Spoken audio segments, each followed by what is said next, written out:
Hello and welcome back to my tomography class. So, what we are finally come to is what the build-up for the last 3 or 4 lectures have been, is a Fourier Transform.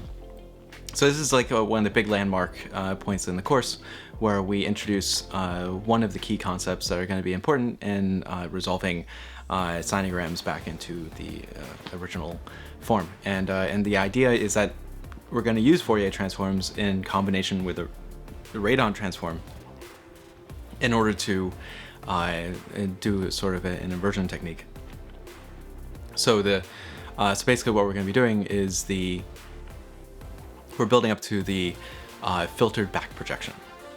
Now, with the Fourier transform, I could have a long time ago defined what the Fourier transform is and just said it works on any function that it works on. And in general, these functions are functions that are absolutely integrable. So if you put absolute values around them and you take the integral over all of Rn, if that integral is finite, then you have a well-defined Fourier transform.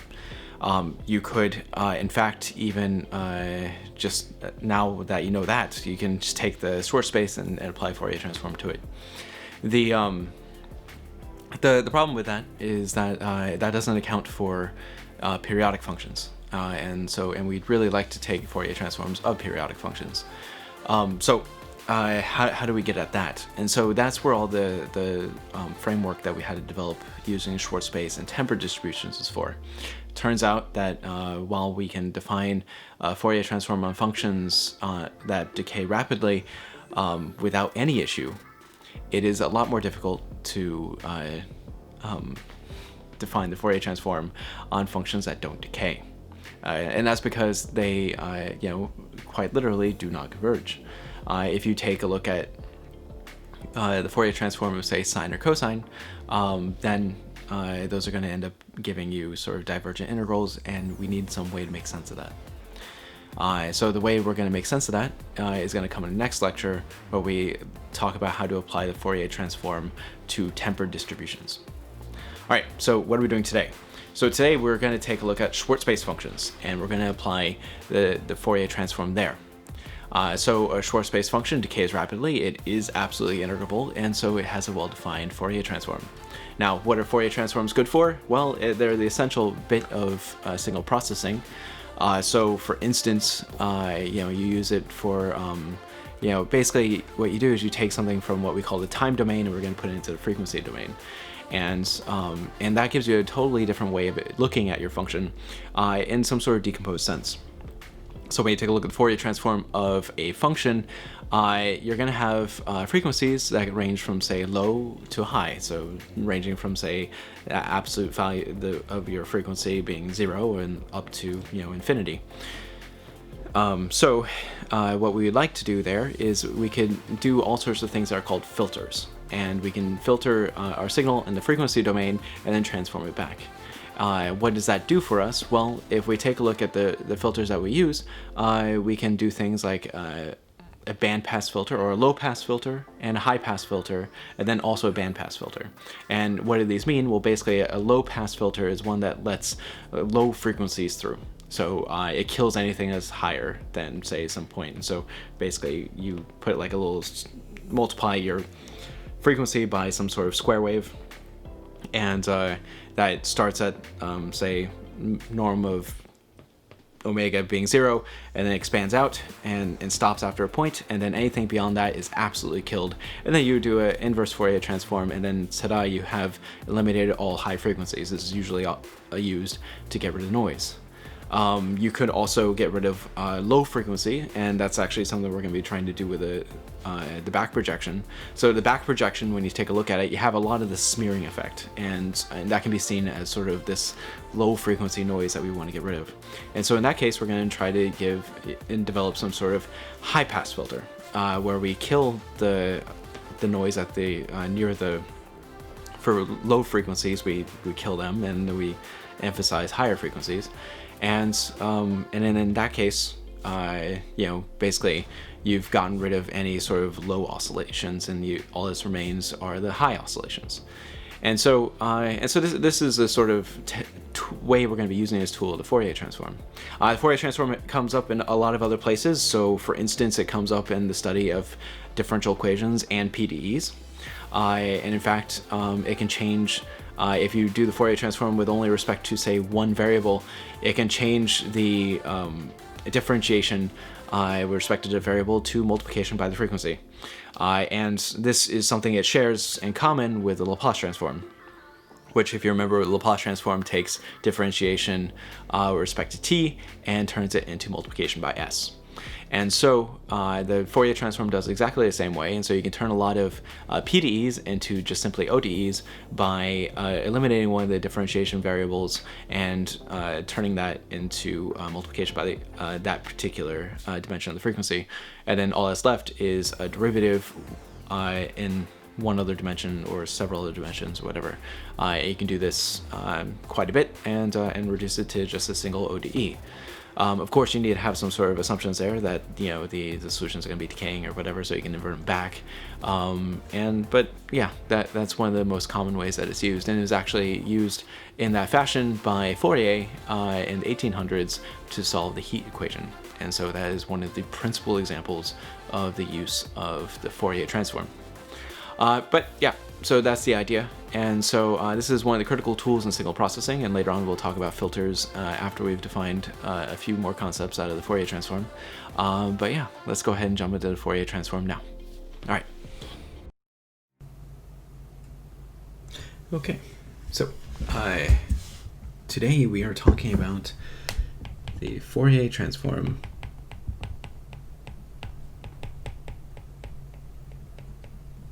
on test functions. All right, so generally speaking, we typically like to think of the Fourier transform to be on some sort of function, but we want to distinguish the Fourier transform on test functions from the Fourier transforms on distributions. Now, some distributions are represented by, say, regular distributions where they're represented by function, and but some of them aren't. So in this case, we're just talking about the Fourier transform on functions, and in particular test functions. So short space functions. These arguments will also work for, say, C infinity functions with compact support, etc. So let's go ahead and define the first, and just define the Fourier transform. So definition. So if we let phi to be inside the short space over Rn, then we say that the Fourier transform of phi, which is denoted as, say, a phi hat, and I should also say this is phi hat is another function from Rn to C, so it is a transformation of one function to another. Is defined as, and so now we have this phi hat at k is equal to 1 over 2 pi to the n over 2 times the integral over Rn of phi of x e to the minus I k dot x dx, and this is for all k in Rn. Okay, so here we are thinking of k as Rn vector, and so this here is the dot product. You could also write this as, say, k transpose x if you'd like, and yeah, so this is the definition. As far as well-definedness, how do we know that this actually exists? For this phi, basically, we know that if we look at 1 over 2 pi to the n over 2, and just take a look at the absolute values,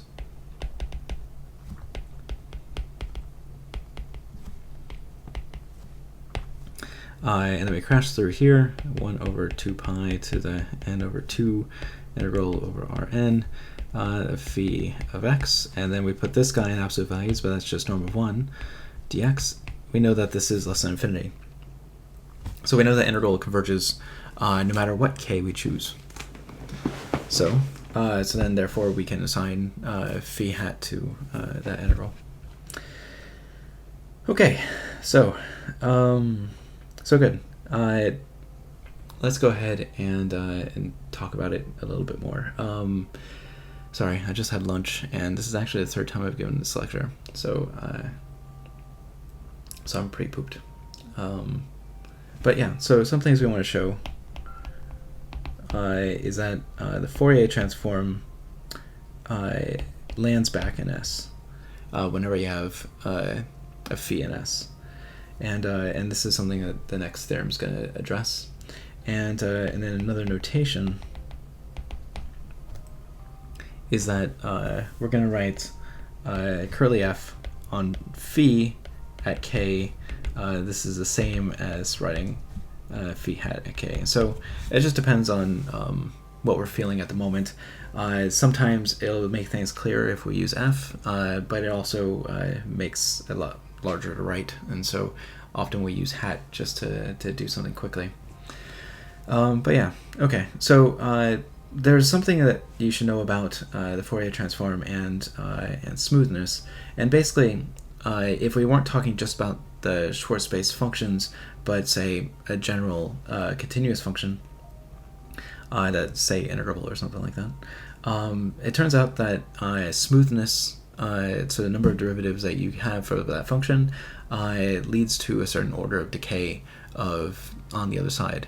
And if you had a rapidly decaying function on one side, you'll have a highly differentiable function on the other between the Fourier transform and the original function. And so and since we know that Schwartz space functions are both C infinity, so they're infinitely smooth, and they also decay very, very quickly,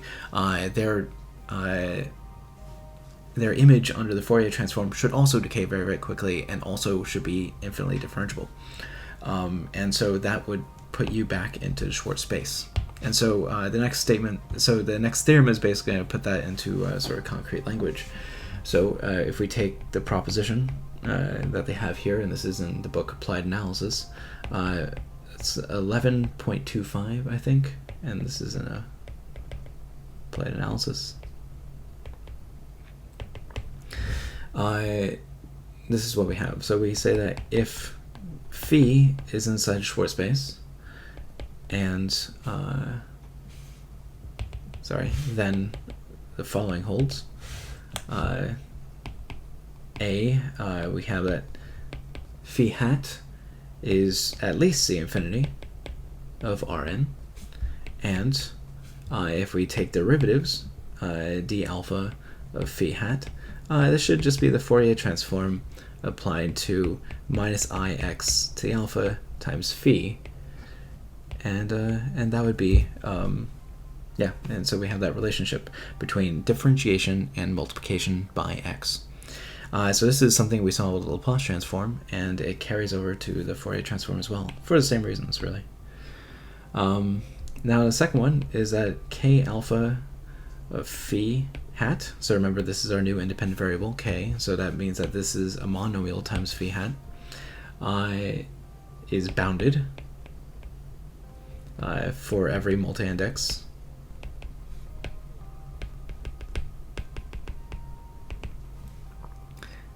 alpha in z plus n, and we have that ik alpha times phi hat is equal to the Fourier transform of d alpha of phi.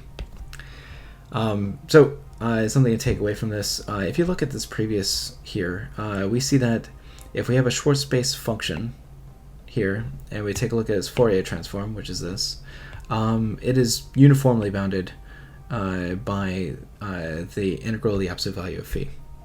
So if we can show that something is a Schwartz space function that is a Fourier transform of a Schwartz space function, then we know that that Fourier transform is bounded. And so we know that the derivative maps Schwarz space functions are Schwarz space functions. So if we can show this identity, we automatically get that this is bounded. Okay. Right, and then finally, they say this: the Fourier transform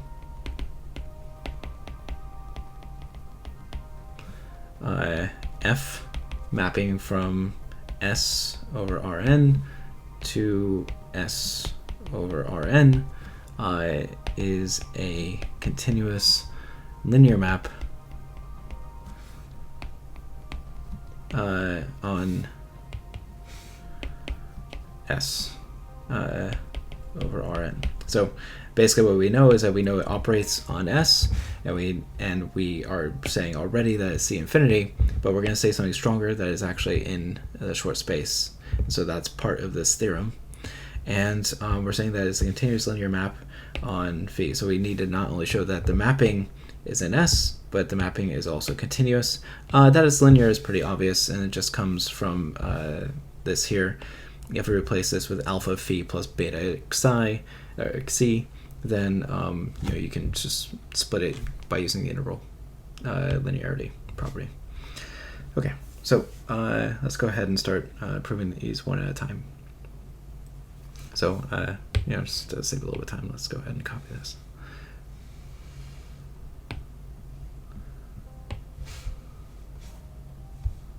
Right, so what we got? Boop, paste, and put it right there. All right, so proof of this one. So I'm just going to kind of sketch it just like they do in the book. And so this is going to follow by differentiation under the integral sign.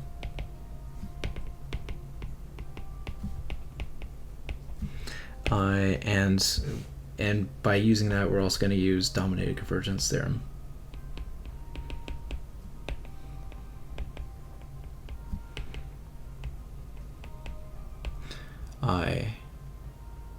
Which comes from the integrability of x to the alpha. So, and integrability of x to the alpha phi, right? Because that's a Schwarz space function. Okay, so we're going to do that, and just to show you how this works. Basically, we're going to have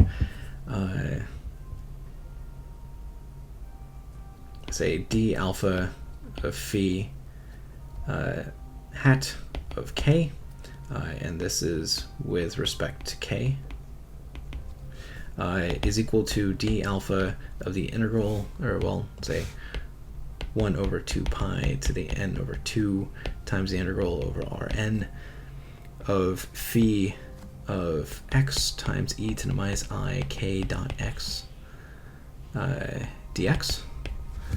And so this, since this is with respect to k and this is with respect to x, we can move this operator inside without any issue. And so we get this 1 over 2 pi to the n over 2. And now this times the integral over Rn of phi of x times d alpha e to the minus I k dot x dx. Okay, so this is how far we got. And now we can move the differentiation right past the phi because that only depends on x and this derivative is with respect to k. And just as an aside, let's just take a look and see what would happen if k was like two-dimensional. So let's say that we have e to the minus I, then we have k1 x1 plus k2 x2, right? And we're going to take a derivative with respect to, say, just one of these terms, dk1. We basically just take the derivative, and so we get e to the minus I k1 k x1 plus k2 x2. So the derivative of e to the x is itself, and now we need to multiply by the derivative of the inside. But this has nothing to do with k1, so that's just going to vanish. And so we're going to have k1 here, and we're taking the derivative of that term, which gives us minus I x1. Right? And so yeah, so if we took the derivative with respect to k1, we end up multiplying by minus I times x1. And if I took the derivative now, dk2 2 of dk1 of e to the minus I k1 x1 plus k2 x2. Well, it'd be taking the derivative of this guy. This has nothing to do with k1, so that just hangs out. And so minus I x1. And then we take the derivative of this guy, and so it's going to be e to the minus I k1 x1 plus k2 x2. And now we're going to, this has nothing to do with k2, and so now we pop out a term of minus I times x, 2. And so we get this, minus I x2.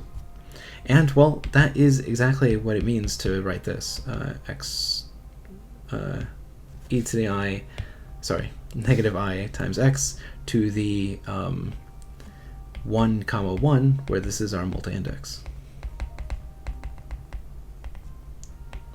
Right. And that's going to be e to the minus I k1 x1 plus k2 x2, right? So, and then, basically that is going to give us this. And so put this back in, let's put this in green so we see. Is equal to 1 over 2 pi to the n over 2 times the integral over Rn of phi of x times minus I times x to the alpha of e to the minus I k dot x dx. Okay, so that's how you prove that. Okay, what's the next thing we want to prove? So the next one is going to be this term. Now I told you already that if we can show that this second identity is there, we automatically get the boundedness.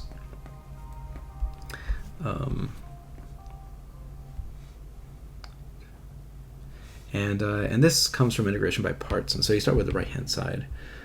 So proof. And so if we're going to take a look at the Fourier transform of d alpha of phi at k, then this is equal to 1 over 2 pi to the n over 2 times the integral over Rn times phi of x times e to, I should say, d alpha times phi of x times e to the minus I k dot x dx. So I'm going to use integration by parts to move this off of phi and onto the exponential there. So that's going to be 1 over 2 pi to the n over 2, and this gives me negative 1 to the n of integral of over Rn of phi of x times d alpha of e to the minus I k dot x dx.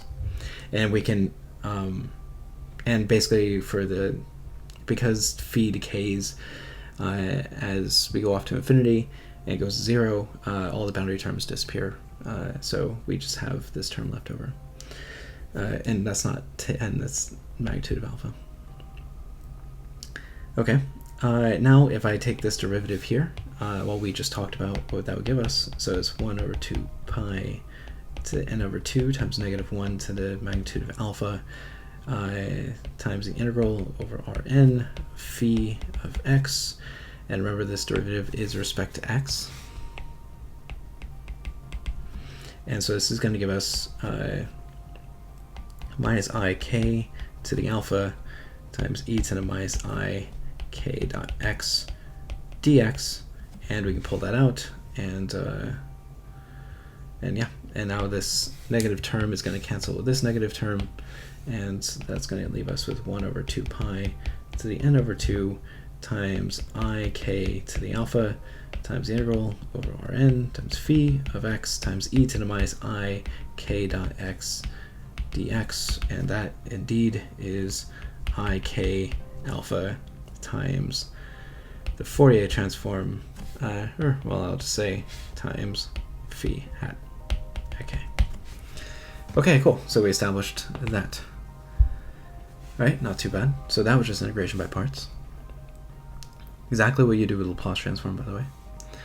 So now we need to prove this. This is the big one. So we showed that we have functions that are inside of C infinity, and we showed that if we multiply by a polynomial, that we remain bounded. So let's see if we can take this a bit further.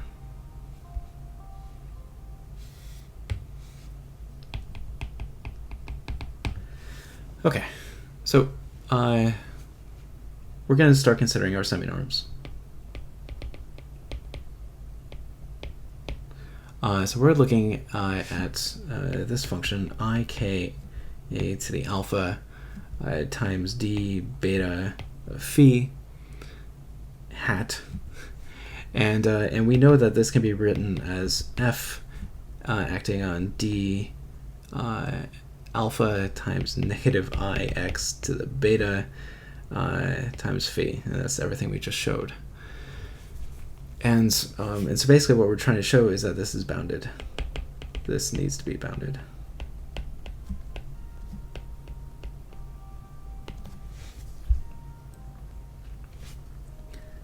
Okay, so we know that d alpha times x to the beta of phi is bounded is a Schwarz space function.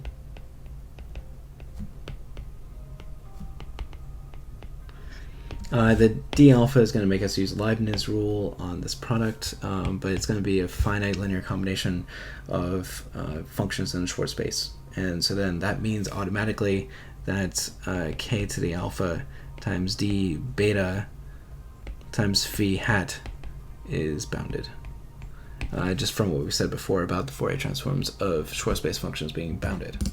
Okay, so then we know that we know that f maps the Schwarz space over Rn to the Schwarz space over Rn. So we have that, but is it continuous?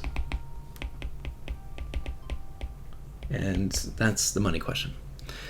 And so we're going to take a look at this. So we're going to say, suppose phi is in S, and now we're going to consider phi hat at k, which is equal to 1 over, say, 2 pi to the n over 2 times the integral over Rn of phi of x times e to the minus I k dot x in dx.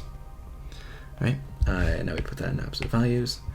And if we crash through with absolute values, the exponential becomes 1. And then I'm going to multiply and divide by a term. And so this is less than or equal to 1 over 2 pi to the n over 2 times the integral over Rn. And now I am multiplying and dividing by 1 plus x, the absolute value of x squared to the n over 2 plus 1 times phi of x, putting that in absolute values, divided by 1 plus the absolute value of x squared to the n over 2 plus 1, right, dx. Okay, so this is actually integrable, this denominator. And so if I actually take this bit, which I know is bounded because that's a Schwarz space function there, I can pull that out.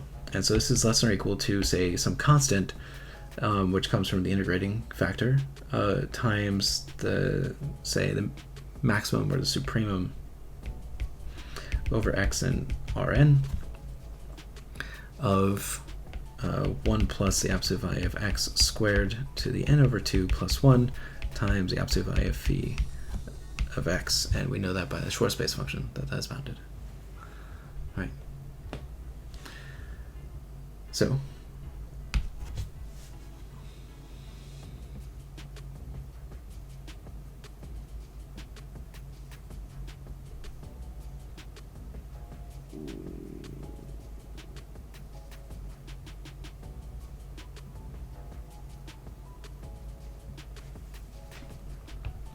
So anytime I have a Fourier transform and I can relate it by a constant according to this sort of thing.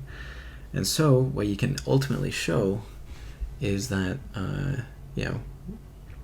if we consider this guy ik to the alpha, and we have d beta on phi hat, and we know that this is f acting on d alpha to negative I x to the beta acting on phi.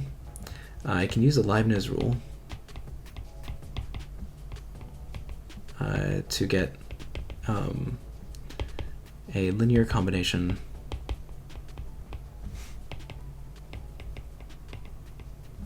of Schwartz space functions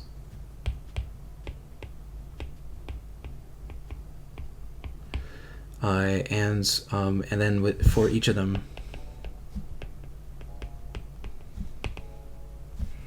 I can find a C just as before.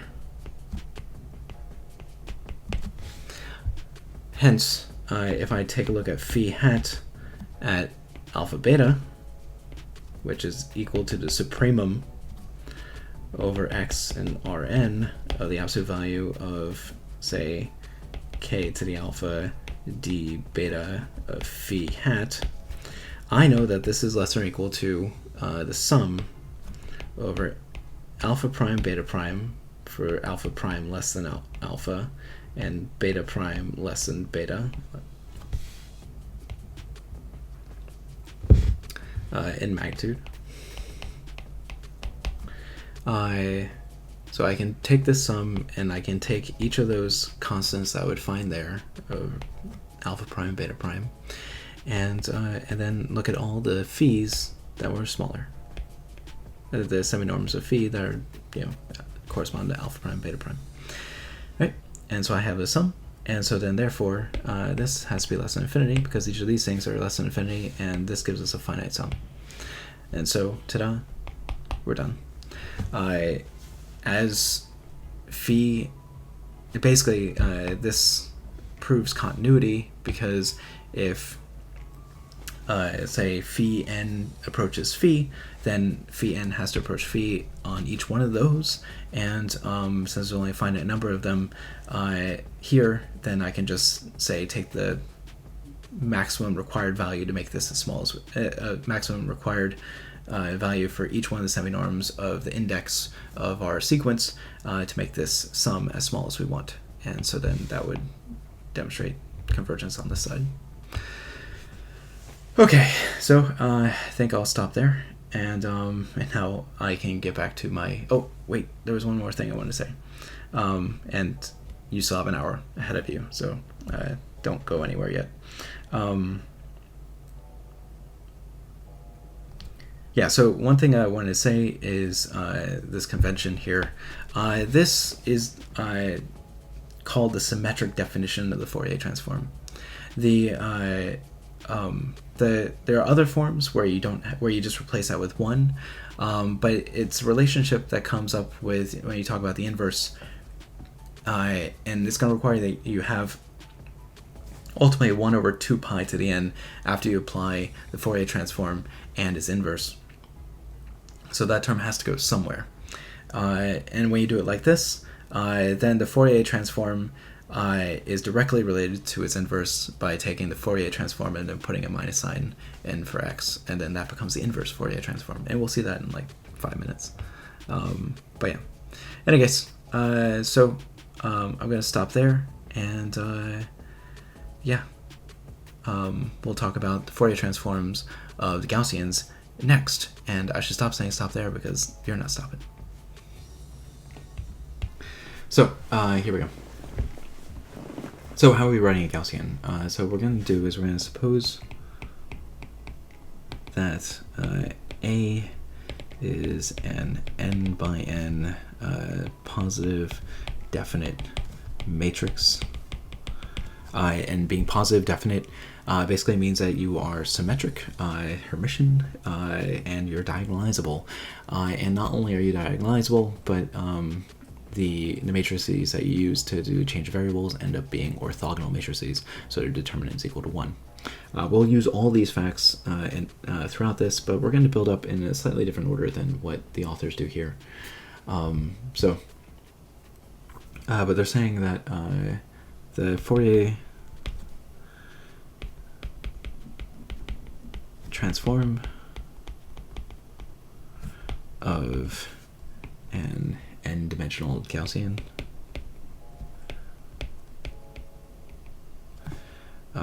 given by phi of x is equal to the exponential of minus 1/2 of x dot a x.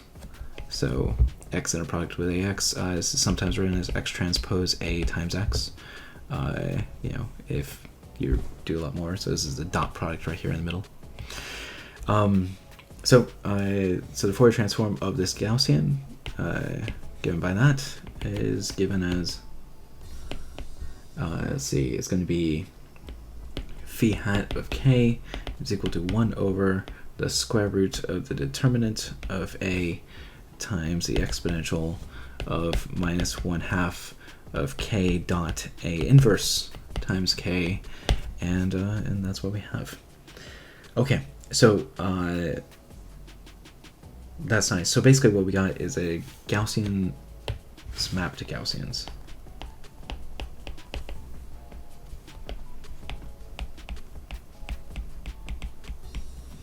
Through the Fourier transform.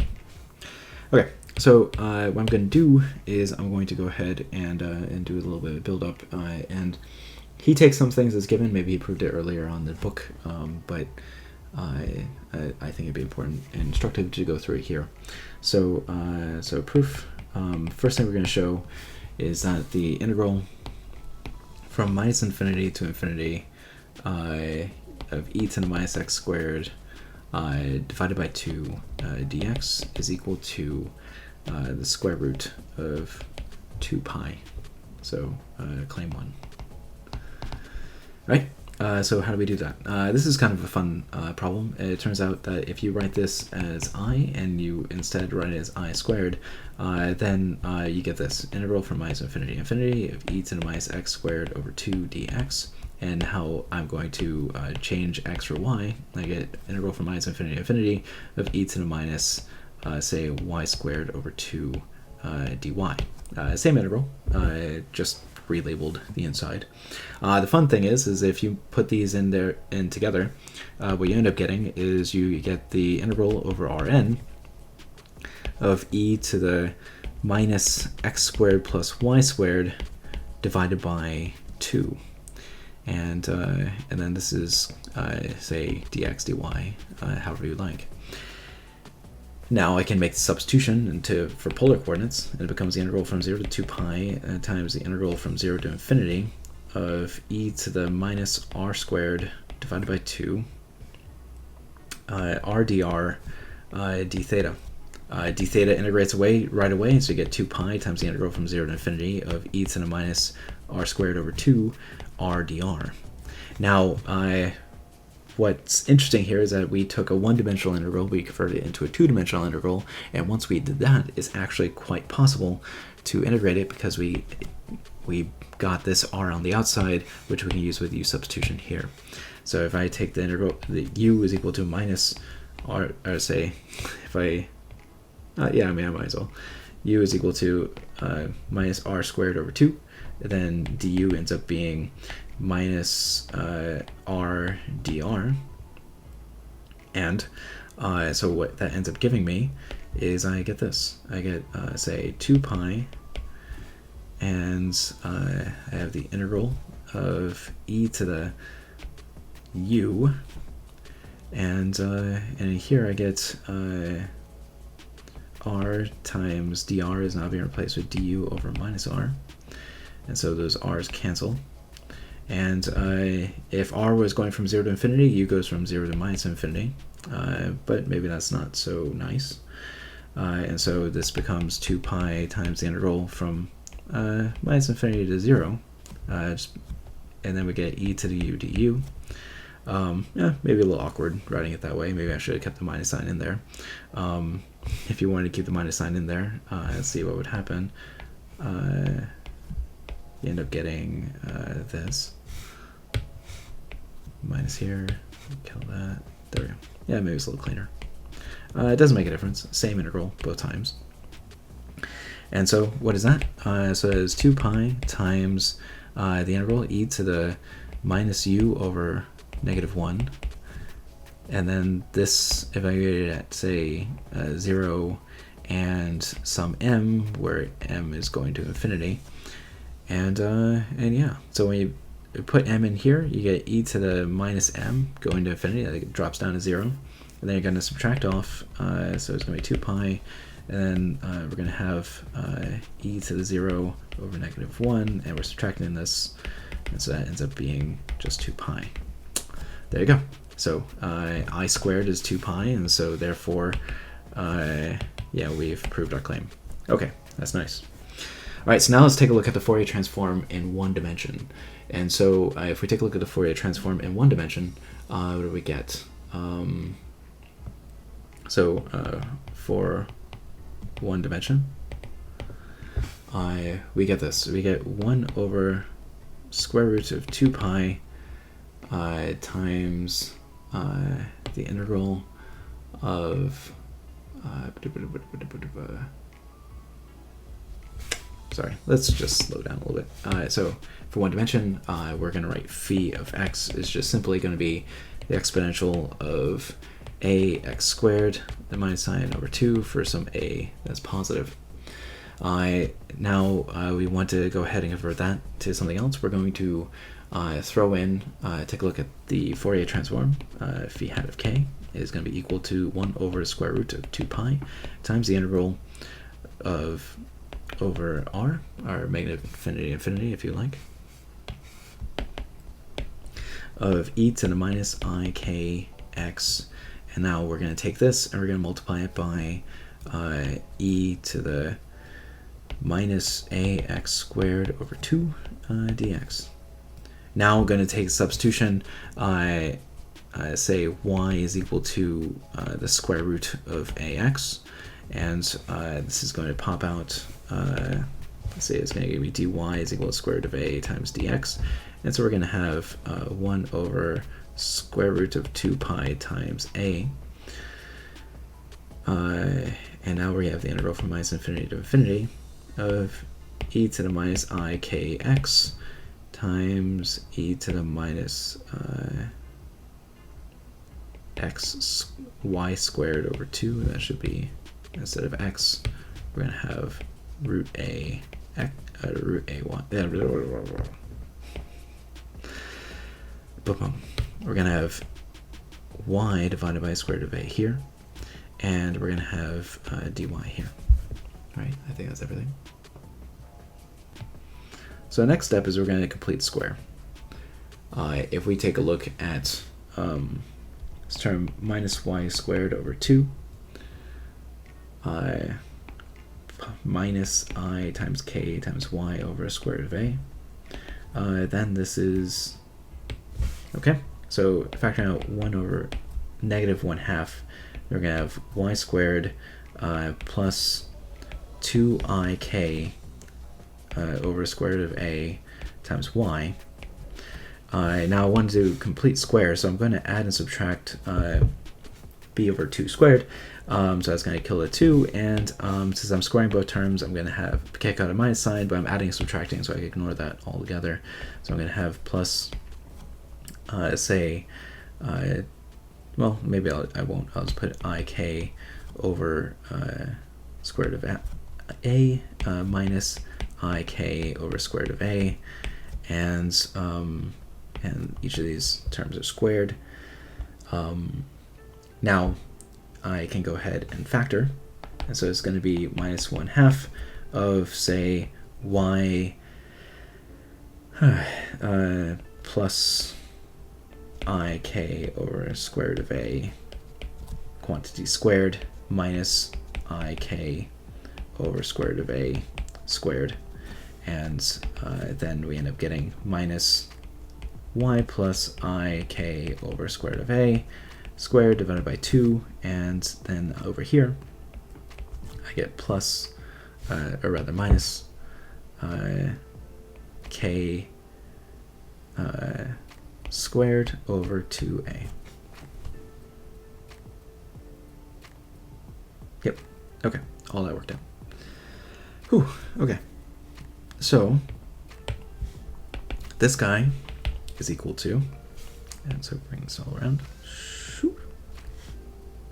You get 1 over square root of 2 pi a times e to the minus k squared over 2a.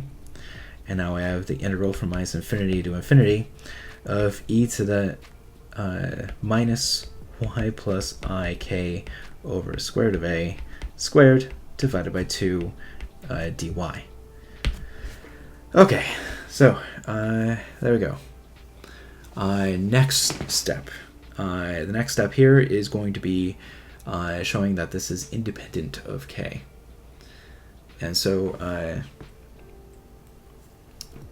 our claim is that this last integral is constant with respect to k.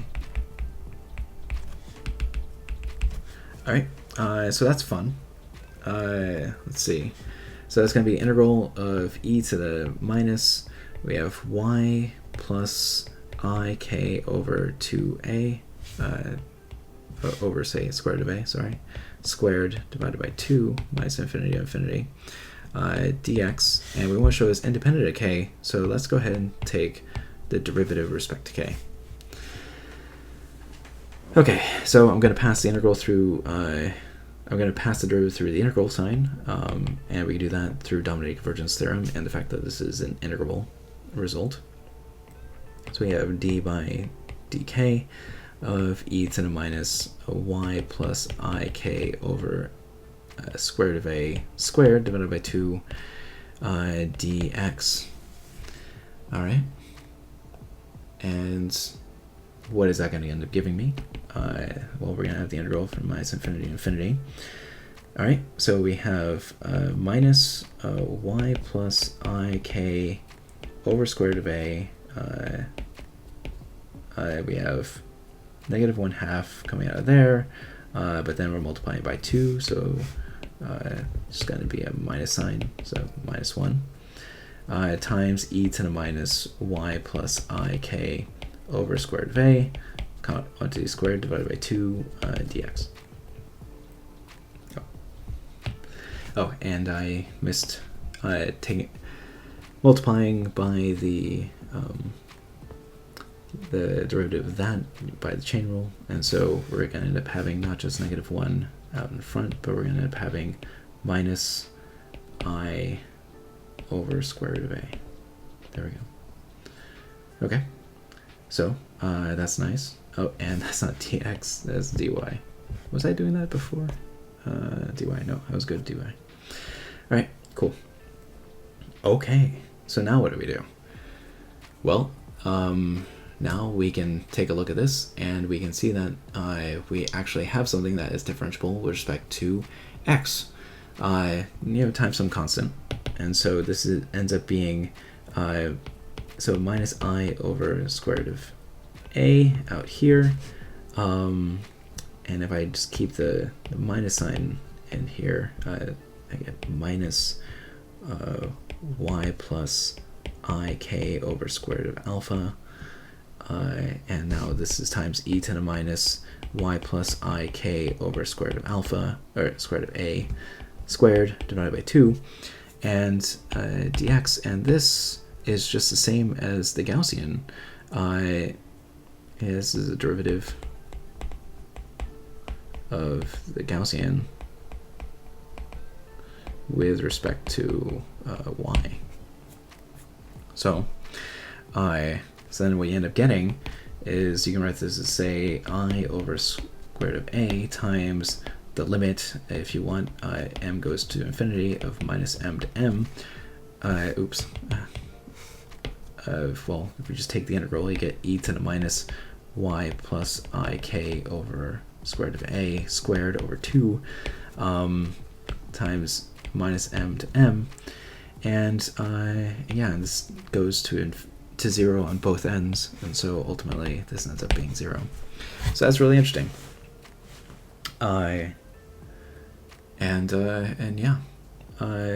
So the reason why this worked is because we have a lot of symmetry here.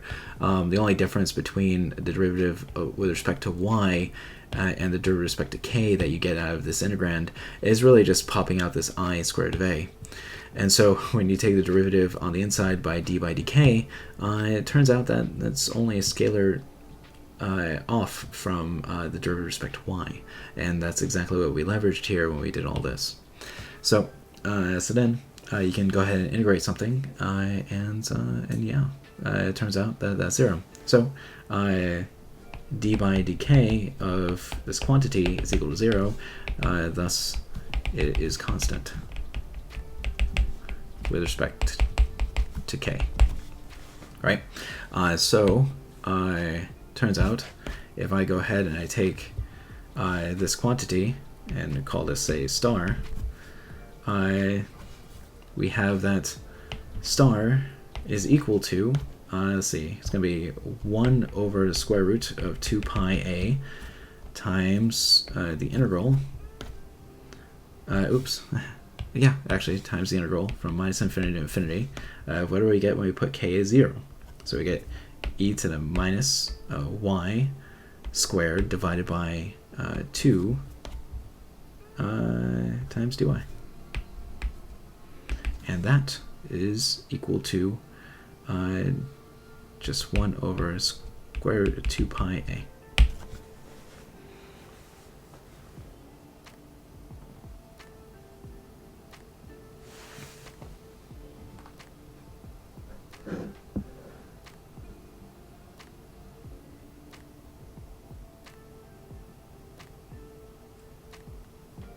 Oh, of course I missed something.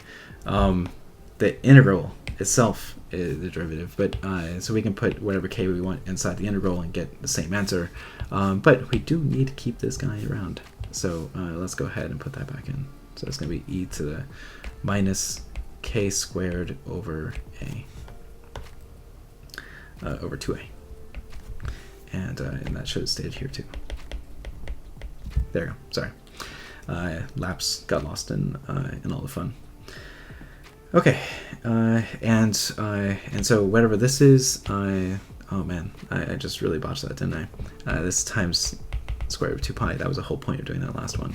So this leaves us with e to the minus k squared over 2a divided by the square root of a, right? And if you take a look back here, what did we say? It should be the square root of the determinant of a. Well, the determinant of a constant is itself. And so, yeah, there we go. Okay, so that's it for one dimension. We can talk about it for higher dimensions fairly easily. So if lambda is equal to, say, lambda 1, lambda 2, up to, say, lambda n for lambda I bigger or equal to 0, then the same thing ends up following. The way you do it is actually kind of fun. You see, if you take the integral from minus over Rn of, say, e to the I k dot x times e to the, say, minus x dotted with lambda times x, and this quantity, yeah, divided by 2. Is that right? Yeah, divided by 2. Times dx. What you can do is you can go ahead and rewrite it like this. So he has the integral over Rn of e to the minus I times k1 x1 adding up to kn xn, and then multiply it times e to the minus, now this is going to be x1 squared times lambda 1 plus up to xn squared times lambda n divided by 2 dx. Where you remember, if dx is actually dx1, dx2, all the way up to dxn, right? So this is this is integral, n-dimensional integral. Okay, so we can use properties of the exponentials, and we can rewrite it like this. So it's Rn of e to the minus I k1 x1 times e to the minus x1 squared times lambda 1 divided by 2, and then taking these products of e to the I kn xn times e to the minus xn squared lambda n divided by 2 dx. And then since if I write this as dx1, dx2 up to dx n, then I can shave off this guy and just factor them out. And so ultimately what you end up getting is the integral from minus infinity to infinity of e to the minus I k1 x1 times e to the minus x1 squared lambda 1 over 2 dx1, and then product of negative infinity to infinity of e to the minus I k n xn times e to the minus xn squared lambda n divided by 2 dxn. And each of these is, say, the one-dimensional Fourier transform of e to the minus x1 squared lambda 1 over 2 time, and the product of all of them. So minus x1 xn lambda n squared over 2. And so say these Fourier transforms evaluate at k, product of these Fourier transforms evaluate up to k, right? And the conclusion follows from that, because the determinant is going to be the product of these guys, and just by doing the one-dimensional version over and over and over again, until you have the n-dimensional version where you have a diagonal matrix. And then you conclude everything else by, you can get to this full formula by writing A can be written as, say, Q lambda times Q inverse, and where Q is an orthogonal matrix, which means that you're going to end up having the determinant of Q is equal to 1, and you'll end up making a transformation for X by multiplying it, etc. Anyway, so then a little bit of, just some rather typical transformations, and it basically gives you a theorem, because you basically break everything down into as a diagonal matrix, and then you employ this whole idea. So, I guess I'll leave that one there, and you guys can complete it. If you want to see more details, it is in that wrap-up I just said is actually detailed in the proof, and whereas a lot of the other things I try to fill in. Okay, so there you go. You have your first Fourier transform, the first Fourier transform of a lot of things, actually, using these Gaussians. Okay, so now let's go ahead and prove the convolution theorem. Right, and so basically the convolution of phi starred with the Fourier transform of the convolution of two functions, phi and psi inside of the Schwarz space is equal to the Fourier transform, or well, let's just write phi hat of k times psi hat of k. All right, so here we're going to say phi and psi are inside of Schwarz space, so that we can do all these integrals how we like them. I think he put that theorem a little bit later, but I want to include it here, partly because I put it in the end closing remarks, but it's an important thing, and we can go ahead and jump into it. All right, so let's go ahead and write this up. So proof, it's really simple to prove this, and yeah, so recall that we have that phi convolved with psi at k is equal to the integral from, say, over Rn of, say, phi of y times psi of k minus y. So the idea is that if we take these two arguments and we add them together, we should always get k back. So, well, actually, I don't want k, I want x, because I'm getting ahead of myself. And so this integral is done dy.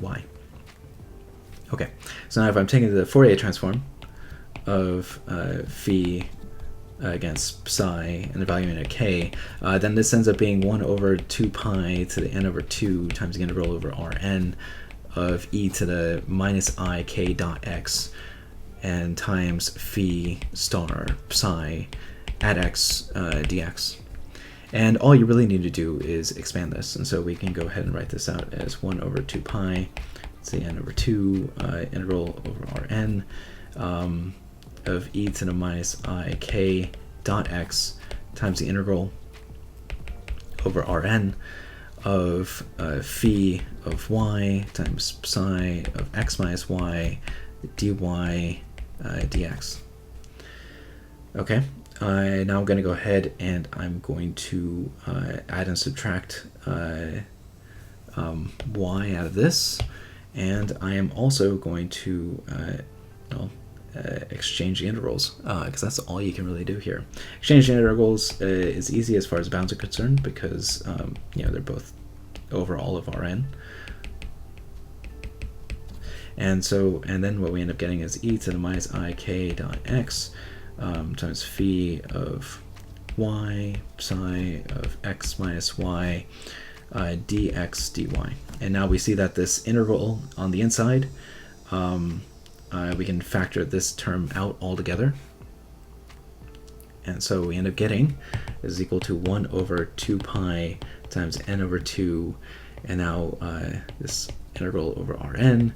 Then we have phi of y, integral over Rn of e to the minus I k dot x times phi of y minus x, or x minus y, sorry, dx dy. Now, like I said, I want to add and subtract y in here. Another thing I can do is I can just multiply by e to the minus I k dot y up here, and then just divide over here. Same exact idea. And so we're going to end up getting this 1 over 2 pi to the n over 2 times the integral over Rn of phi of y times e to the minus I k dot y.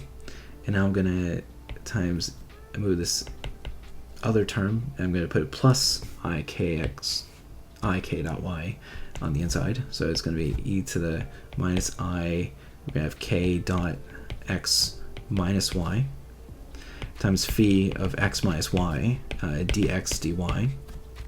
But this integral now is just evenly shifted by y at every single point. So no matter what y is, this is always going to be the same. So I can just shift it around and put that back. And so this ends up being 1 over 2 pi to the n over 2 integral over Rn of phi of y e to the minus I k dot y times the integral over Rn of e to the minus I k dot x times phi of x dx dy. And, well, since there's no y dependence on the inside of this anymore, I can move that around. So I can pull this out, put this here, ta-da, and now there we go. Let's see. Let's make sure I didn't do anything wrong. I am nervous a little bit here, just because I look like I have picked up an extra, I'm missing a term. I'll correct that in a second. But it's like 1 over 2 n over 2. And it's going to be, so one of these contributes to the Fourier transform of phi at k times, and now it looks like I'm going to have 2 pi to the n over 2 times the Fourier transform of psi at k. All right, so I ended up picking up a little extra constant in here, and that likely just depends on your choice of normalizing factor. So if I went without a normalizing factor, I wouldn't have gained that extra little bit. I would have just had just a flat product of these two. But since we went with a symmetric definition, we ended up kicking that term out. I don't think there's anything I missed, and so that's just life. Okay. If I made a mistake, please do call me out, and I'll add a little card here and a correction. But otherwise, I think we're good. Okay, so I need to make an adjustment up here. This is 2 pi times n over 2, and then that is a proof. So we're off by a constant, but not a big deal. Okay, Cool. So now keep in mind, I went through all of these exchange of integrals and moving things around quite freely, and I can do that safely because I'm inside the short space. The short space guarantees that everything that I've been talking about ends up holding as far as exchanging integrals through Liveness theorem, because short space functions are integrable. They're like super integrable, so I don't need to worry about any issues as we go through here. Okay, so that's convolution. Let's see, what other properties do we want to talk about? Let's see, we have properties. So this is 11.27, and these notes. So phi times psi of s, and h inside of Rn. So we're going to look at a shifting property. Then it follows that the shift by h, if you take the Fourier transform of that resultant function, then you get minus ik dot h of phi hat, right? And so that's not too bad. That's just a change of variables and shifting things around a little bit. So that works out cleanly. And conversely, if you multiply by e to the I x dot h times phi, and then you take that Fourier transform, it turns into the shift of the Fourier transform itself. Okay, so multiplying by an exponential gives you a shift, and shifting pulls out a multiplication by an exponential. Again, this is the Laplace transform thing it has, and yeah. Oh, and it looks like he also included the convolution theorem in here as well, and he also ended up with the square root of 2 pi raised to the n. So okay, so good. Now, so that is the homomorphism property. That one back here, by the way, where we have a product that we're preserving after a linear transformation, and so that makes the Fourier transform a homomorphism. And yeah, now let's go ahead and do the last big definition, and that is this. So if phi is in the short space, then the inverse Fourier transform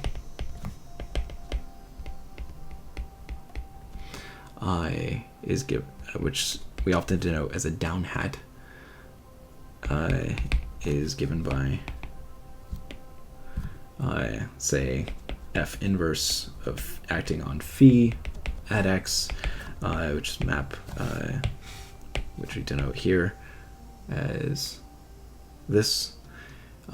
X is 1 over 2 pi to the n over 2 times the integral over Rn of e to the I k dot x phi k times dk, right? And now we're exchanging where we put x and where we put k, because we're trying to think of k as our frequencies and x's as our state space. But at the end of the day, they're all just Rn variables, and so you can think of this this way. So this is the inverse Fourier transform, and so we're thinking of it as inverse, but first we're going to write it as say f star, and notice though that f star, which we're thinking of as inverse, acting on phi of x is equal to just phi hat at minus x, right? And that's all that ends up changing. Okay, and that's the benefit of using this sort of symmetric choice here, because otherwise we'd have to have some sort of constant multiplied out.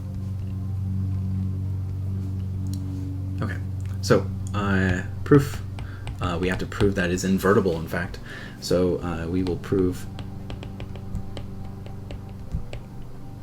that, say, f star is actually equal to f inverse. and which would give us this amusing characterization where we have f hat with the down hat is equal to phi, which is also equal to phi of down hat up hat, and so this is an amusing notation where the hats end up canceling,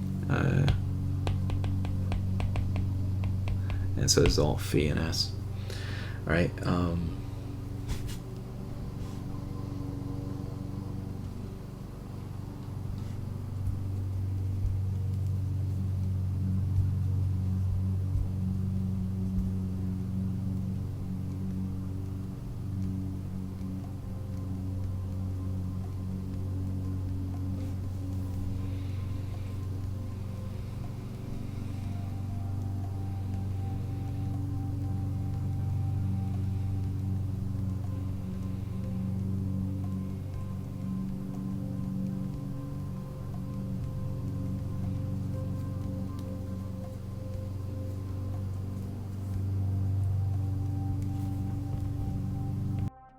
Okay, so one thing we want to take away from this is that the n-dimensional Fourier transform can be seen as the one-dimensional Fourier transform applied to each dimension one at a time.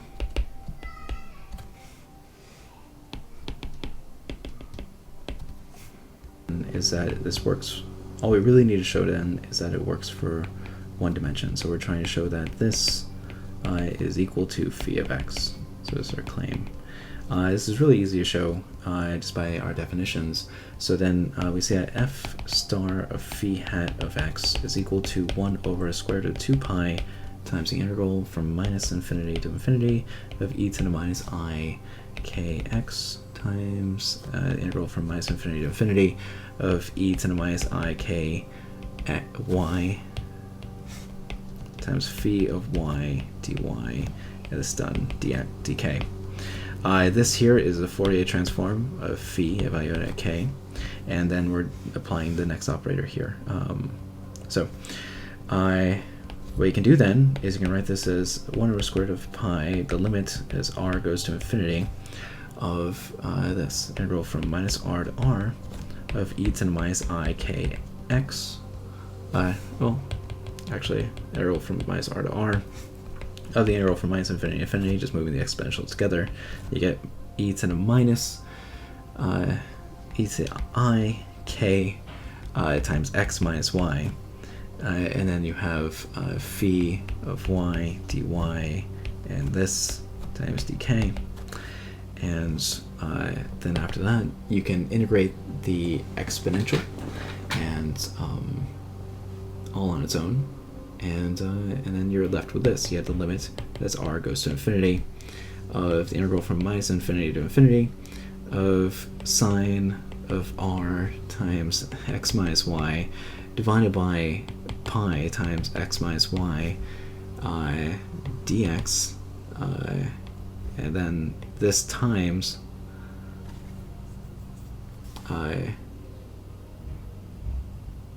phi of y dy. I believe that is a typo in the book here. But yeah, so after doing an exchange of integrals and integrating the exponential, you end up, and then taking the difference, you end up with sines, and you're left with this, which is more or less the sinc function, and we showed that this in particular is a delta sequence. We showed that last time, and then since we have this underneath the integral, this is actually a dual product. And so, as r goes to infinity, this here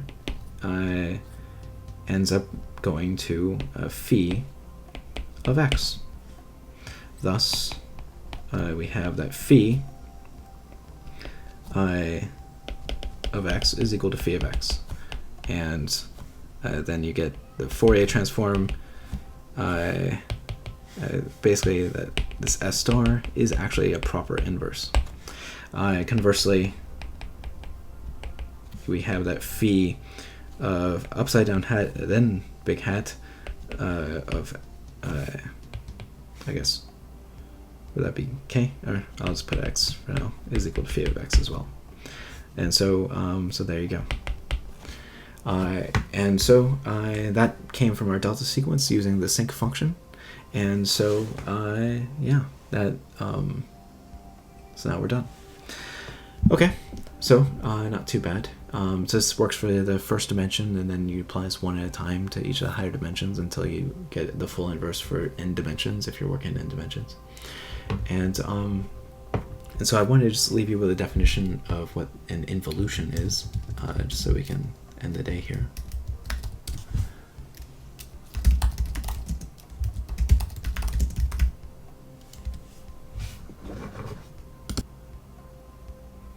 So, so an involution, so you can get an involution out of the Fourier transform in this sort of way. So basically we know that f of, so if we take the Fourier transform of phi hat and value at minus x, this is equal to phi at x. And so, so then basically what that tells us is that if we take the Fourier transform of phi of x, then we take the Fourier transform squared of phi of x, we should get phi at minus x. And then if we take the Fourier transform cubed, so that tells me if I take the fourth order of the Fourier transform at x, then we get phi of x. So thus we get the Fourier transform squared is an involution. And f to the fourth on our function is our function back. What is an involution? An involution are self inverses. And so this comes pretty close. It just sort of flips the domain. But yeah, I think people sort of distort the truth a little bit, and they say that the Fourier transform is an involution. It's not quite, but it's close enough to true that I think people just say it anyway. But yeah, so over the short space, it sends short space functions to short space functions, and if we take the 4 times the Fourier transform, we're going to get the original function back. So you can keep applying the Fourier transform and get the proper inverse, just sort of like multiplying by I, in fact. All right, so we're just going to stop here, and yeah, this is a good place to stop. I think I'm losing the thread of the lecture anyway, and I'm tired. All right, so we'll cut back to the closing remarks. Okay, so that was the Fourier transform. The Fourier transform is one of the critical tools in all of functional analysis. It goes back to, say, the 1800s, and it was started by Fourier and then wrapped up by, I think, Dirichlet back in the mid-1800s, put on solid footing there. And so, yeah, the Fourier transform comes up in PDEs, it comes up in signal processing, it comes up all over mathematics. And it is one of the fundamental transform methods. It turns out that it's actually one of a family of transform methods. You have the Fourier transform, you have the Laplace transform, and there is some relation between those. For instance, the Laplace transform can be thought of looking at the Fourier transform of a function that is only defined from 0 to infinity, and looking at only the complex frequencies. So you can get the Laplace transform from the Fourier transform, and that explains a lot of the relationships.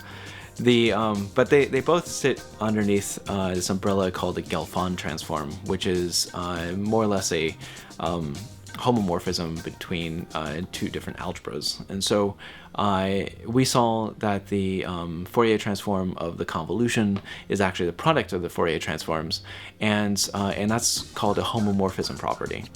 And so where basically we're preserving a type of multiplication. So on one side we had convolution, and on the other side we actually have just multiplication by real numbers, but this gives us some sort of relationship between the two.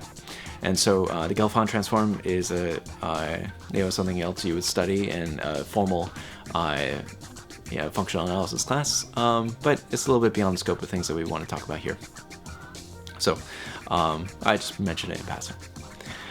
And I guess that's that's like the second time in 2 lectures I've mentioned Gelfand. He was also responsible for a lot of development in generalized functions, and he's a fairly big guy in this whole field of functional analysis, at least through the 20th century. I think he passed sometime in the 2000s, actually, like 2007 or something like that.